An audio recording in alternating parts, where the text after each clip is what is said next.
आप सभी का बहुत बहुत स्वागत है आपके अपने चैनल ज्ञानी बाबा 875 पे। मैं दुर्गेश सर आप लोगों के लिए लेकर आ गया हूँ क्लास 10th इतिहास का, हिस्ट्री का ना प्रश्न और उत्तर पाठ जो है आपका एक है इकाई एक यूरोप में राष्ट्रवाद। इसके ऑब्जेक्टिव और सब्जेक्टिव सभी प्रश्न हम लेकर आपके सेवा में हाजिर है, तो आप लोग हमारे साथ जुड़ जाइए। और तो आइए देखते हैं जो अगला हमारा प्रश्न है, प्रश्न संख्या 1 क्या है ना। तो आप लोग जुड़े रहे हमारे साथ। देखिए प्रश्न 1 में क्या दिया गया हुआ है, इटली एवं जर्मनी वर्तमान में किस महादेश के अंतर्गत आते हैं ना।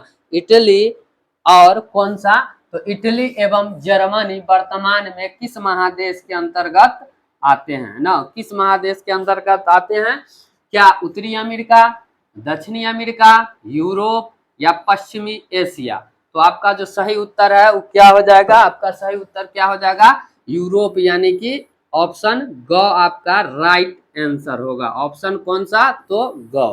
ठीक है, बढ़ते हैं अगले प्रश्न की ओर। अगला प्रश्न हमारा क्या है कि फ्रांस में किस शासक वंश की पुनर्स्थापना वियना कांग्रेस द्वारा की गई ना। फ्रांस में किस शासक वंश की पुनर्स्थापना वियना कांग्रेस द्वारा की गई थी। क्या हैप्सबर्ग या आर्लिया वंश या बुर्बो वंश या जारशाही। तो आपका जो सही उत्तर है ऑप्शन ग हो जाएगा, बुर्बो वंश ना। फ्रांस में किस शासक वंश की पुनर्स्थापना वियना कांग्रेस द्वारा की गई, तो बुर्बो वंश। ठीक है, बढ़ते हैं अगले प्रश्न की ओर। प्रश्न संख्या 3, मेजनी का संबंध किस संगठन से था ना। मेजनी का जो संबंध है वो किस संगठन से है।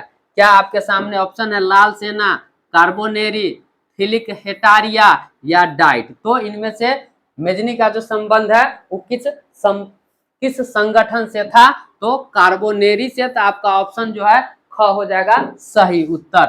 फिर बढ़ते हैं अगले प्रश्न की ओर। अगला प्रश्न हमारा है, इटली एवं जर्मनी के एकीकरण के विरुद्ध निम्न में कौन था ना।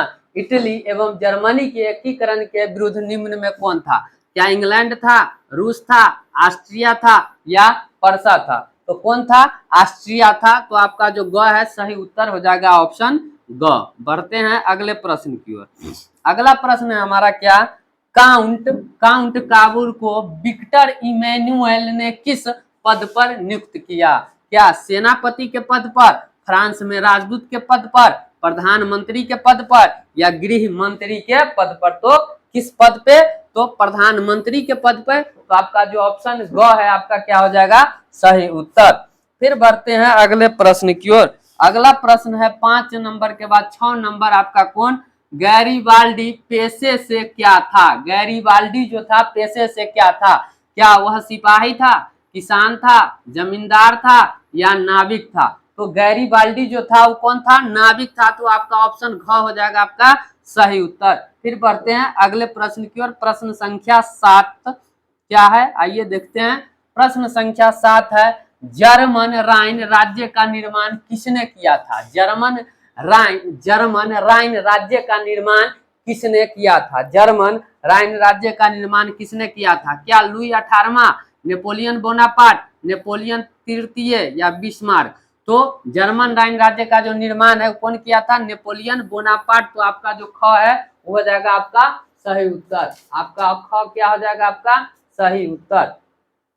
उसके बाद है प्रश्न क्या 8 नंबर, क्या कि जालवेरिन एक संस्था थी ना। जालवेरिन जो है एक संस्था थी, क्या क्रांतिकारियों की, व्यापारियों की, विद्वानों की या पादरी सामंतों का ना। तो ये जो जालवेरिन एक संस्था है ये व्यापारियों की संस्था थी, इसलिए ऑप्शन ग हो जाएगा आपका ख हो जाएगा व्यापारियों की आपका सही उत्तर। फिर बढ़ते हैं प्रश्न संख्या 9 की ओर। प्रश्न संख्या 9 क्या है, रक्त एवं लौह की नीति का अवलंबन किसने किया था। रक्त एवं लौह के नीति का अवलंबन किसने किया था। क्या मेजनी किया था, हिटलर किया था या बिस्मार्क या विलियम। तो जो है रक्त एवं लौह की नीति का अवलंबन किसने किया था, तो बिस्मार्क ने किया था। तो इसलिए ऑप्शन जो ग है आपका क्या हो जाएगा सही उत्तर। बढ़ते हैं अगले प्रश्न की ओर। प्रश्न संख्या 10 में क्या है कि फ्रैंकफर्ट की संधि कब हुई थी ना? फ्रैंकफर्ट की जो संधि है वो कब हुई थी? क्या 1864 में, 1866 में, 1870 में या 1871 में? तो फ्रैंकफर्ट की जो संधि है वो कब हुई थी? 1871 में। तो आपका ऑप्शन ग हो जाएगा सही उत्तर। बढ़ते हैं अगले प्रश्न की ओर। प्रश्न संख्या 11। यूरोप वासियों के लिए किस देश का साहित्य एवं ज्ञान विज्ञान प्रेरणा स्रोत रहा? यूरोप वासियों के लिए किस देश का साहित्य एवं ज्ञान विज्ञान प्रेरणा स्रोत रहा? क्या जर्मनी का, या यूनान का, तुर्की का, इंग्लैंड का? तो आपका जो सही ऑप्शन है क्या हो जाएगा? आपका ऑप्शन क्या हो जाएगा? सही उत्तर आपका यूनान का ना। क्या होगा? यूनान का। यूरोप वासियों के लिए किस देश का साहित्य एवं ज्ञान विज्ञान प्रेरणा स्रोत रहा? तो यूनान का ऑप्शन ख होगा आपका सही उत्तर। बढ़ते हैं प्रश्न संख्या 12। 12 में क्या है कि 1829 ईस्वी की एड्रियानोपुल की संधि किस देश के साथ हुई थी ना? क्या तुर्की के, यूनान के, हंगरी के, पोलैंड के? तो 1829 की जो है एड्रियानोपुल की संधि जो है वो तुर्की के साथ हुआ था। तो आपका ऑप्शन क हो जाएगा आपका सही उत्तर। यदि वीडियो आपको पसंद आ रहा है, आपको अच्छे से सवाल समझ में आ रहे हैं, तो वीडियो को जरूर लाइक कीजिए ना, चैनल को सब्सक्राइब कीजिए और ज्यादा से ज्यादा सपोर्ट करें ताकि हम आपके लिए हर सब्जेक्ट का क्वेश्चन आंसर ना लेके इसी प्रकार से हाजिर होते रहे। अब हम लोग बात करेंगे ऑब्जेक्टिव के बाद इस चैप्टर से संबंधित जो भी सब्जेक्टिव प्रश्न है उसका। तो सब्जेक्टिव प्रश्न है क्या? पहले तो अति लघुतरीय प्रश्न है ना। अति लघुतरीय प्रश्न, राष्ट्रवाद क्या है ना? पहला प्रश्न क्या है? राष्ट्रवाद क्या है? सामान्य अर्थों में राष्ट्रवाद का अर्थ अपने राष्ट्र के प्रति सोच और लगाव की भावना का विकास करना है ना। राष्ट्रवाद का अर्थ क्या हुआ कि अपने देश, अपने राष्ट्र से प्रेम ना, और दूसरे के राष्ट्र से घृणा, इस प्रकार भी हम कह सकते हैं ना कि लगाव की भावना का विकास करना है। दूसरे अर्थों में राष्ट्रवाद एक ऐसी भावना है जो किसी विशेष भौगोलिक, सांस्कृतिक या सामाजिक परिवेश में रहने वाले लोगों में एकता की वाहक बनती है ना। तो राष्ट्रवाद का अर्थ क्या है कि अपने राष्ट्र के प्रति सोच और लगाव की भावना का विकास करना ना, अपने देश से प्रेम करना। ठीक है। अब प्रश्न संख्या 2 की ओर बढ़ते हैं। प्रश्न संख्या 2 क्या है कि मेजनी कौन था ना? मेजनी जो था वो कौन था? तो देखिए, मेजनी साहित्यकार, गणतांत्रिक विचारों का समर्थक और योग्य सेनापति था ना। मेजनी कौन था? तो मेजनी साहित्यकार, गणतांत्रिक विचारों का समर्थक और योग्य सेनापति था, लेकिन वह तत्कालीन राजनीतिक परिस्थितियों की बेहतर समझ नहीं रखता था ना। वह जो है तत्कालीन कौन? तो वह माने मेजनी जो है तत्कालीन राजनीतिक परिस्थितियों की बेहतर जो उसके पास समझ नहीं था, अतः उसमें आदर्शवादी गुण अधिक और व्यवहारिक गुण कम थे ना। उसमें आदर्शवादी गुण अधिक थे और व्यवहारिक गुण कम थे। आशा करते हैं कि सभी प्रश्न आपको अच्छे से समझ में आ रहे होंगे। यदि आप स्क्रीनशॉट लेना चाहते हैं तो स्क्रीनशॉट भी उपलब्ध है, आप ले सकते हैं। बढ़ते हैं अगले प्रश्न की ओर। अगला प्रश्न क्या है हमारा कि जर्मनी के एकीकरण की बाधाएं क्या थी? जर्मनी का जो एकीकरण होना था तो उसकी बाधाएं क्या थी ना? जर्मनी की एकीकरण की बाधाएं क्या थी? तो जर्मनी के एकीकरण में निम्नलिखित प्रमुख बाधाएं थी ना। पहला क्या था कि लगभग 300 छोटे बड़े राज्य थे ना। 300 छोटे बड़े राज्य था, तो इसका तो एकीकरण करने में कठिनाई होगा ही। दूसरा पॉइंट है, इन राज्यों में व्याप्त राजनीतिक, सामाजिक तथा धार्मिक विषमताएं थी ना। राजनीतिक, सामाजिक और धार्मिक तीनों प्रकार की विषमताएं थी। तीसरा पॉइंट है, राष्ट्रवाद की भावना का अभाव था ना। उसमें राष्ट्रवाद की जो भावना है उसका अभाव था। चौथा, ऑस्ट्रिया का हस्तक्षेप था, और उसमें ऑस्ट्रिया का भी हस्तक्षेप था ना। पांचवा पॉइंट क्या है, मेटरनिख की प्रतिक्रियावादी नीति का भी उसका मुख्य कारण है जर्मनी के एकीकरण की बाधाएं में। तो इस प्रकार से प्रश्न भी समाप्त होता है। बढ़ते हैं अगले प्रश्न की ओर। प्रश्न, मेटरनिख युग क्या है ना? मेटरनिख युग क्या है? मेटरनिख ऑस्ट्रिया का चांसलर था। मेटरनिख जो था क्या था? ऑस्ट्रिया का चांसलर था ना। वियना कांग्रेस यानी सम्मेलन, तो वियना कांग्रेस बोलिए या वियना सम्मेलन के द्वारा यूरोप में नेपोलियन युग का अंत हुआ ना। जो वियना कांग्रेस या सम्मेलन हुआ था तो उसी के द्वारा क्या हुआ, यूरोप में नेपोलियन युग का अंत हुआ और मेटरनिख युग की शुरुआत हुई। जिस जैसे ही नेपोलियन युग का अंत होता है उसी प्रकार क्या मेटरनिख युग की शुरुआत हो जाती है। मेटरनिख घोर प्रतिक्रियावादी था तथा राष्ट्रवाद एवं गणतंत्र का विरोधी था ना। मेटरनिख घोर क्या था, प्रतिक्रियावादी था तथा राष्ट्रवाद एवं गणतंत्र का विरोधी था। 1848 की क्रांति के द्वारा मेटरनिख युग की समाप्ति हो गई ना, और 1848 के क्रांति के द्वारा क्या हुआ कि मेटरनिख का युग जो है वो समाप्त हो गया। बढ़ते हैं अगले प्रश्न की ओर। अगला प्रश्न हमारा आ जाता है लघु उत्तरीय प्रश्न, 60 शब्दों में उत्तर दे। प्रश्न है 1848 के फ्रांसीसी क्रांति के कारण क्या थे। 1848 के जो फ्रांसीसी क्रांति हुए थे उसके क्या कारण थे ना। तो 1848 के फ्रांसीसी के निम्नलिखित कारण थे ना, जो इस प्रकार से। पहला कारण है मध्यम वर्ग का शासन पर असीम प्रभाव ना, क्योंकि मध्यम वर्ग का जो शासन पर बहुत प्रभाव था। दूसरा पॉइंट क्या है, समाजवाद का प्रसार ना, समाजवाद का जो प्रचार प्रसार अधिक था। गीजो नामक कट्टर एवं प्रतिक्रियावादी प्रधानमंत्री का विरोध ना, और ये जो गीजो नामक कट्टर एवं प्रतिक्रियावादी प्रधानमंत्री का विरोध हुआ था। लुई फिलिप की नीतियों का विरोध ना, और तो लुई फिलिप की नीतियों का भी विरोध इसका मुख्य कारण है। बढ़ते हैं अगले प्रश्न की ओर। प्रश्न संख्या 2, इटली जर्मनी के एकीकरण में ऑस्ट्रिया की भूमिका क्या थी ना। इटली और जर्मनी की जो एकीकरण हुआ था उसमें ऑस्ट्रिया की भूमिका क्या थी। उत्तर, ऑस्ट्रिया द्वारा इटली के कुछ भागों पर आक्रमण किए जाने लगा, जिसमें सार्डिनिया के शासक चार्ल्स एल्बर्ट की पराजय हो गई ना। तो ऑस्ट्रिया द्वारा इटली के कुछ भागों पर क्या किया गया, आक्रमण किया जाने लगा, जिसमें सार्डिनिया के शासक चार्ल्स एल्बर्ट की पराजय हो गई ना। ऑस्ट्रिया के हस्तक्षेप से इटली में जनवादी आंदोलन को कुचल दिया गया और मेजनी की हार हुई ना। ऑस्ट्रिया के हस्तक्षेप से क्या हुआ कि इटली में जनवादी आंदोलन जो था वो कुचल दिया गया, यानी कि वो आंदोलन समाप्त कर दिया गया और मेजनी की हार हुई। धीरे धीरे इटली में जन जागरूकता और राष्ट्रीयता की भावना बढ़ने लगी। इसके बाद क्या हुआ कि धीरे धीरे जो है इटली में जागरूकता और राष्ट्रीयता की भावना बढ़ने लगी।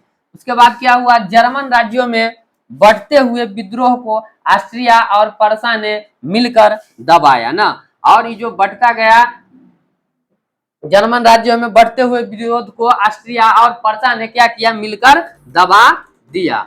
ठीक, इसके बाद बढ़ते हैं अगले प्रश्न की ओर। अगला प्रश्न है प्रश्न संख्या 3 ना, यूरोप में राष्ट्रवाद को फैलाने में नेपोलियन बोनापार्ट किस तरह सहायक हुआ ना। प्रश्न क्या है कि यूरोप में राष्ट्रवाद को फैलाने में नेपोलियन बोनापार्ट किस तरह सहायक हुआ।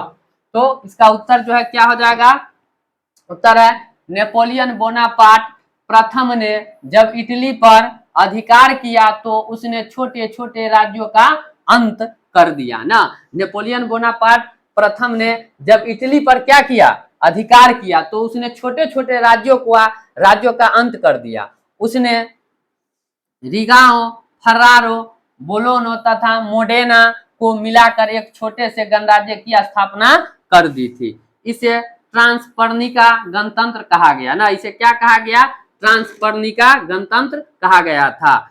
इससे वहां के लोगों में राष्ट्रीयता की भावना का प्रादुर्भाव हुआ, यानी उसमें जागृत हुआ, राष्ट्रीयता की भावना का वाहक बना।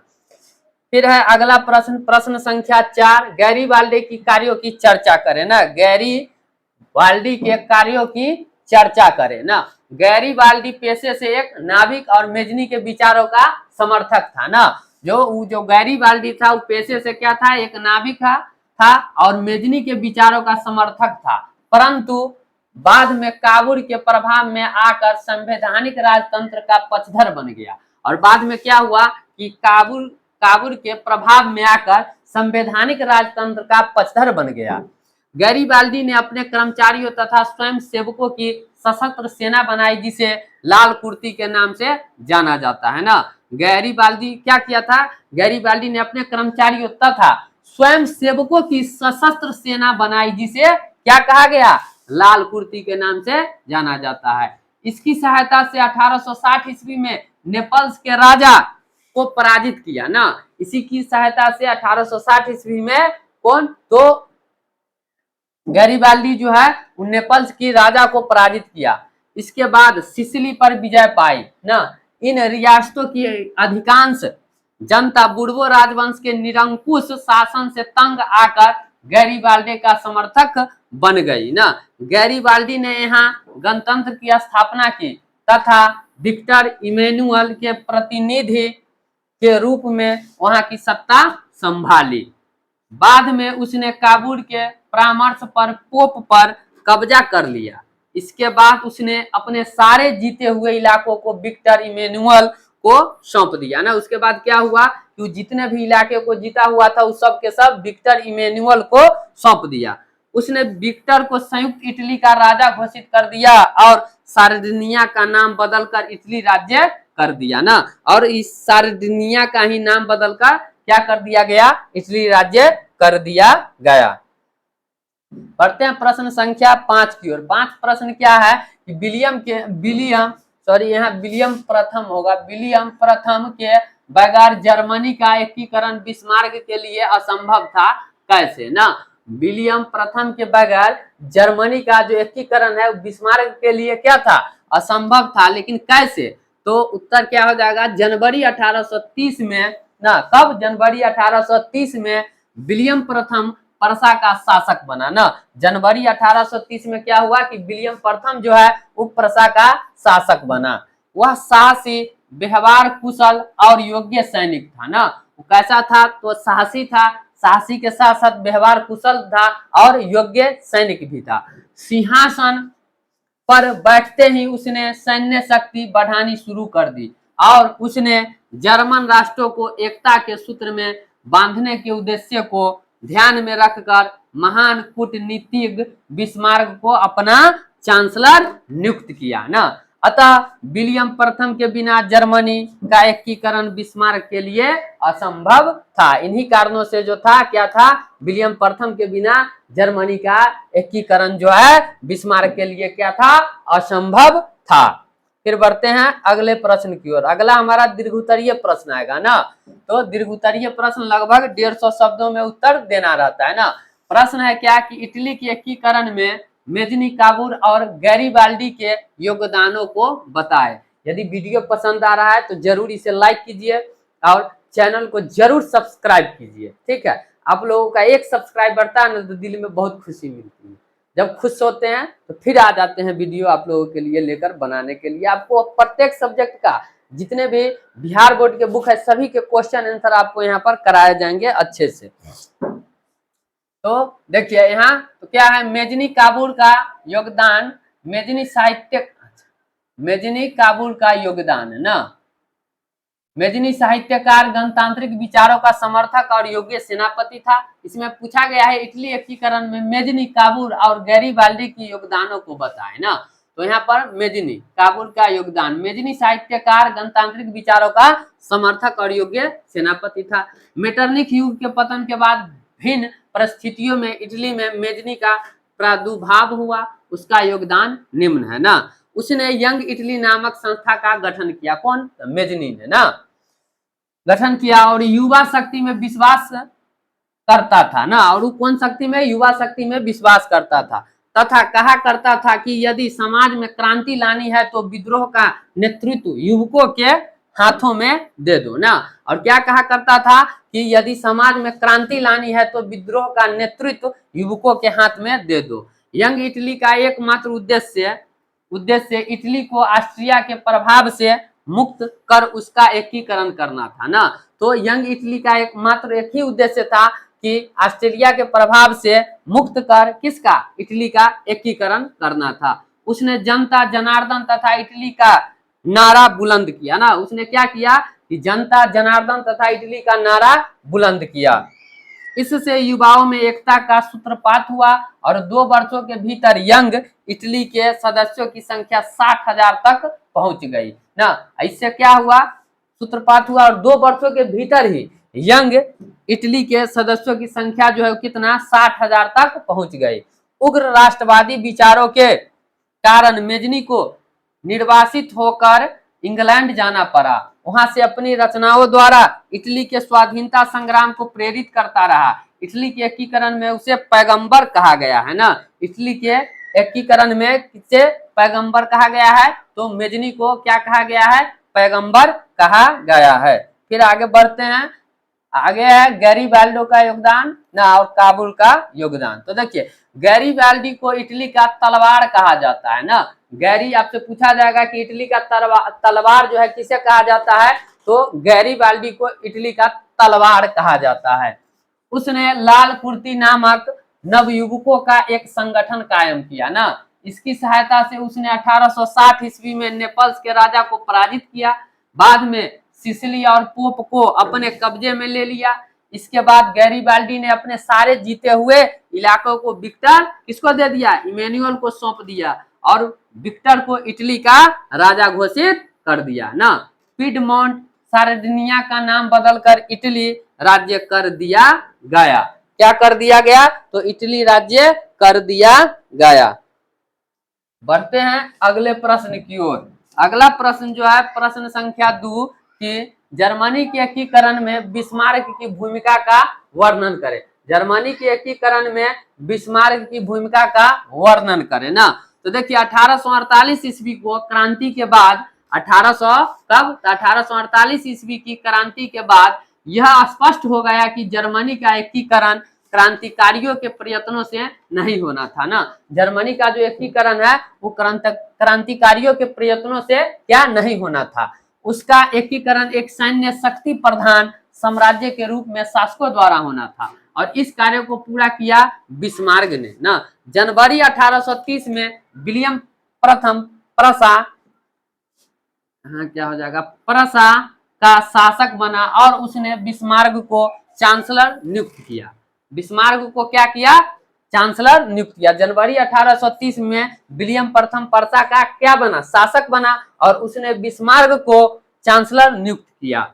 बिस्मार्क प्रसा के नेतृत्व में जर्मनी का एकीकरण करना चाहता था ना। बिस्मार्क जो है वो प्रसा के नेतृत्व में क्या जर्मनी का एकीकरण करना चाहता था, पर ऑस्ट्रिया उसका विरोध कर रहा था। बिस्मार्क जर्मन एकीकरण के लिए सैन्य शक्ति के महत्व को समझता था, अतः इसके लिए उसने रक्त और लौह नीति का अवलंबन किया ना। बिस्मार्क ने लौह और किसका? तो उसने अपने देश इसके लिए उसने रक्त और लौह नीति का अवलंबन किया। उसने अपने देश में अनिवार्य सैन्य सेवा लागू कर दी। बिस्मार्क ने अपनी नीतियों से प्रसा का सुदृढ़ीकरण किया और इस कारण प्रसा ऑस्ट्रिया से किसी मायने में कम नहीं रह गया ना।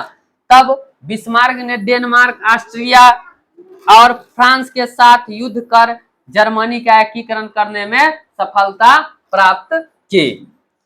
बढ़ते हैं फिर अगले प्रश्न की ओर। अगला प्रश्न जो है हमारे सामने प्रश्न संख्या 3 है ना। प्रश्न संख्या 3 क्या है कि राष्ट्रवाद के उदय के कारणों एवं प्रभावों की चर्चा करें। राष्ट्रवाद के उदय के कारणों के प्रश्न क्या है कि राष्ट्रवाद के उदय के कारणों एवं प्रभावों की चर्चा करें। प्रभावों की चर्चा करें। तो आइए देखते हैं क्या है इसका उत्तर। इसका जो उत्तर हो जाएगा राष्ट्रवाद आधुनिक विश्व की राजनीतिक जागृति का प्रतिफल है ना। तो राष्ट्रवाद क्या है? तो आधुनिक विश्व की राजनीतिक जागृति का प्रतिफल है। यह एक ऐसी भावना है जो किसी विशेष भौगोलिक, सांस्कृतिक या सामाजिक परिवेश में रहने वाले लोगों में एकता की वाहक बनती है ना। राष्ट्रवाद के उदय के कारण निम्न है जो इस प्रकार से है।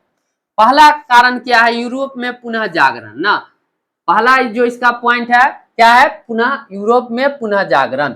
पुनः जागरण के कारण कला, साहित्य, विज्ञान इत्यादि पर गहरा प्रभाव पड़ा और लोगों के दृष्टिकोण में परिवर्तन हुए, जिसने राष्ट्रवाद का बीजारोपण किया।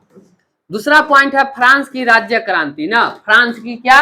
राज्य क्रांति। इसने राजनीति को अभी जातीय वर्गीय परिवेश से बाहर कर उसे अखबारों, सड़कों और सर्वसाधारण की वस्तु बना दिया। तीसरा पॉइंट है नेपोलियन का आक्रमण न। तीसरा पॉइंट क्या है? नेपोलियन का आक्रमण। नेपोलियन ने जर्मनी और इटली के राज्यों को भौगोलिक नाम की परिधि से बाहर कर उसको वास्तविक एवं राजनीतिक रूपरेखा प्रदान किया ना। क्या किया कि नेपोलियन के आक्रमण में क्या हुआ, नेपोलियन ने जर्मनी और इटली के राज्यों को भौगोलिक नाम की परिधि से बाहर कर उसको वास्तविक एवं राजनीतिक रूपरेखा प्रदान किया, जिससे इटली और जर्मनी के एकीकरण का मार्ग प्रशस्त हुआ। दूसरी तरफ नेपोलियन की नीतियों के कारण फ्रांसीसी प्रभुता और आधिपत्य के विरुद्ध यूरोप में देशभक्तिपूर्ण विक्षोभ भी जागा। नेपोलियन के पतन के बाद यूरोप की विजयी शक्तियां ऑस्ट्रिया की राजधानी वियना में 1814 से कहा 1815 में एकत्र हुई, जिनका उद्देश्य यूरोप में पुनः उसी व्यवस्था को स्थापित करना था जिसे नेपोलियन के युद्धों और विजयों ने अस्त व्यस्त कर दिया था ना। फिर बढ़ते हैं अगले प्रश्न की ओर। अगला प्रश्न 4 नंबर क्या है कि जुलाई 1830 की क्रांति का विवरण दे ना। जुलाई 1830 के क्रांति का विवरण दे, तो इसका उत्तर क्या हो जाएगा कि चार्ल्स दशम ना। कौन? तो चार्ल्स दशम। यदि वीडियो पसंद आ रहा हो तो लाइक शेयर और चैनल को सब्सक्राइब करना ना भूले। निरंकुश एवं प्रतिक्रियावादी शासक था ना, जिसने फ्रांस में उभर रही राष्ट्रीयता तथा जनतंत्र भावनाओं को दबाने का कार्य किया। उसने अपने शासनकाल में संवैधानिक लोकतंत्र की राह में कई गतिरोध उत्पन्न किए। उसके द्वारा प्रतिक्रियावादी पोलीगनेक को प्रधानमंत्री बनाया गया। पोलीगनेक ने लुई 18 में द्वारा स्थापित समान नागरिक संहिता के स्थान पर शक्तिशाली अभिजातीय वर्ग की स्थापना तथा उसे विशेषाधिकारों से विभूषित करने का प्रयास किया। उसके इस कदम को उदारवादियों ने चुनौती तथा क्रांति के विरुद्ध षड्यंत्र समझा ना। प्रतिनिधि सदन एवं दूसरे उदारवादियों ने पोलीगनेक के विरुद्ध गहरा असंतोष प्रकट किया। चार्ल्स दशम ने इस विरोध की प्रतिक्रिया स्वरूप 25 जुलाई 1830 ईस्वी को, कब? 25 जुलाई 1830 ईस्वी को 4 अध्यादेशों के विरोध में पेरिस में क्रांति की लहर दौड़ गई और फ्रांस में 28 जुलाई से गृह युद्ध प्रारंभ हो गया ना। और फ्रांस में क्या हुआ? 28 जुलाई से जो गृह युद्ध प्रारंभ हो गया, इसे ही जुलाई 1830 की क्रांति कहते हैं। और इसी को जो फ्रांस में 28 जुलाई से गृह युद्ध जो शुरू हुआ, उसी को ही जुलाई 1830 की क्रांति कहते हैं। इसके साथ ही चार्ल्स दशम फ्रांस की राजगद्दी को त्याग कर इंग्लैंड चला गया और इस प्रकार फ्रांस में बुर्बो वंश के शासन का अंत हो गया और आर्लियस वंश के लुई फिलिप को सत्ता प्राप्त हुई। सत्ता क्या? तो प्राप्त हुई। ठीक है, और फिर बढ़ते हैं अगले प्रश्न की ओर। यदि आप स्क्रीनशॉट लेना चाहते हैं तो हम हट जाते हैं, आप जरूर स्क्रीनशॉट भी ले सकते हैं। फिर बढ़ते हैं अगले प्रश्न की ओर। अगला और आज का आखिरी प्रश्न है इस पाठ का ना, यूरोप में राष्ट्रवाद के। आज का जो ये आखिरी प्रश्न होगा, यूनानी स्वतंत्रता आंदोलन का संक्षिप्त विवरण दे ना। यूनानी स्वतंत्रता आंदोलन का संक्षिप्त विवरण दे। इसका उत्तर क्या हो जाएगा? तो यूनान तुर्की साम्राज्य के अधीन था। यूनान जो था वो किसके अधीन था? तो तुर्की साम्राज्य के अधीन था ना। फलतः या फलस्वरूप तुर्की शासन से स्वयं को अलग करने के लिए आंदोलन चलाए जाने लगे। यूनान सारे यूरोप वासियों के लिए प्रेरणा एवं सम्मान का पर्याय था ना। यूनान जो था वो सारे यूरोप वासियों के लिए प्रेरणा एवं सम्मान का पर्याय था, जिसकी स्वतंत्रता के लिए समस्त यूरोप के नागरिक अपनी सरकार की तटस्थता के बावजूद भी उद्यत थे। इंग्लैंड का महान कवि लॉर्ड बायरन यूनानियों की स्वतंत्रता के लिए यूनान में ही शहीद हो गया ना। कौन? तो इंग्लैंड के महान कवि लॉर्ड बायरन ना। इनका नाम थोड़ा याद रखिएगा, क्या? Lord Byron. यूनानियों की स्वतंत्रता के लिए कहा? तो यूनान में ही शहीद हो गए ना।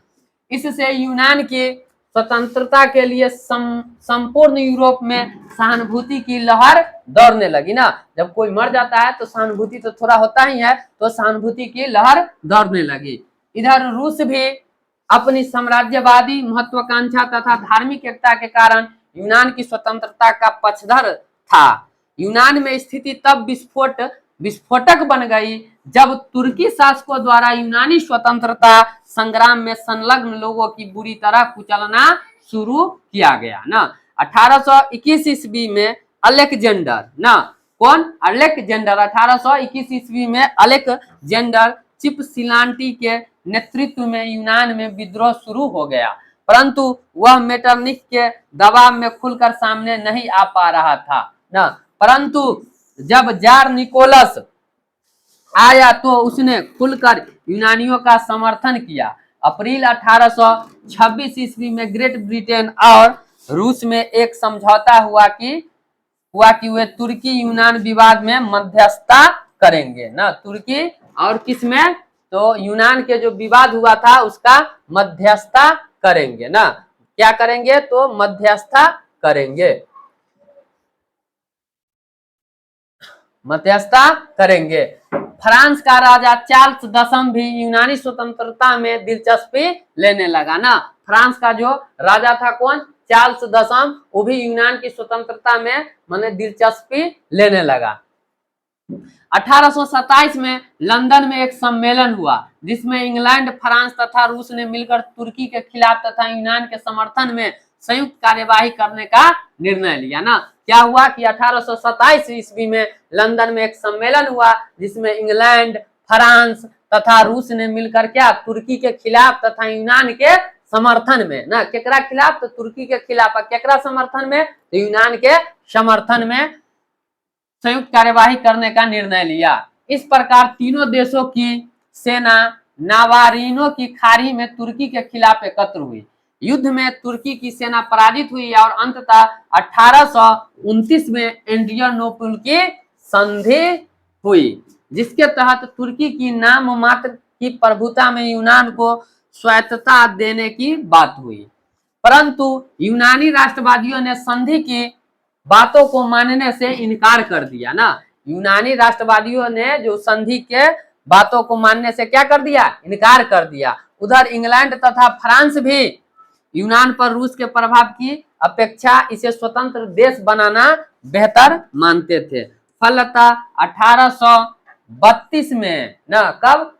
उसके बाद जो हुआ 1832 में यूनान को एक स्वतंत्र राष्ट्र घोषित कर दिया गया ना। तो याद रखिएगा कि यूनान को कब एक स्वतंत्र राष्ट्र घोषित किया गया? तो 1832 में। इधर है यही तरह 1832 है ना। तो यूनान को जो है स्वतंत्र राष्ट्र घोषित कब किया गया? तो 1832 में किया गया। उसके बाद क्या है? बावेरिया के शासक ओटो को स्वतंत्र यूनान का राजा घोषित किया गया। तो इस प्रकार से जो आज का वीडियो है यहीं पर समाप्त होगा ना। आज का जो पूरा चैप्टर यूरोप में राष्ट्रवाद, ये आपका पूरा अध्याय जो समाप्त हो चुका है। यदि आप इसका स्क्रीनशॉट लेना चाहते हैं तो ले सकते हैं, ठीक है। स्क्रीनशॉट भी आप अच्छे से ले सकते हैं। आइए आप सबका स्क्रीनशॉट भी ले लीजिए।